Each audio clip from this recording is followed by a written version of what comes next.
Cut the pineapple into small pieces. You can use either fresh one or canned one. Like this size, then set aside. Heat up the wok.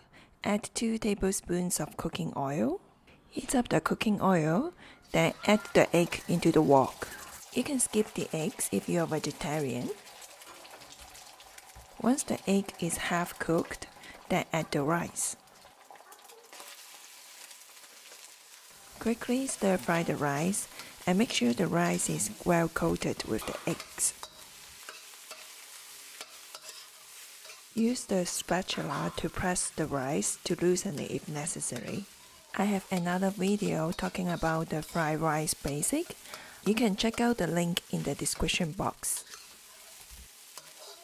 Once ready, add 1 cup of pineapple, a 1/4 cup of raisins, which can balance the acidity of the pineapple, and a 1/4 cup of cashews, which can enhance the texture of the fried rice.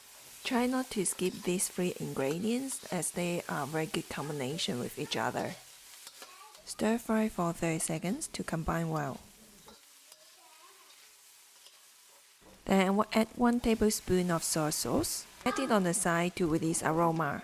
And 1 teaspoon of fish sauce. Also add it on the side to release aroma. This one is optional, but it can enhance the flavor.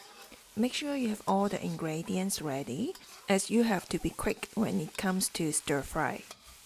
Stir fry for 30 seconds. Oh, almost forgot. Add a pinch of salt to bring out the flavor.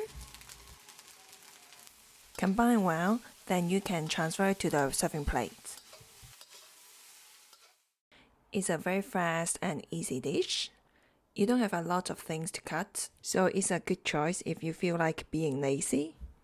And the most important is it tastes really good. Enjoy!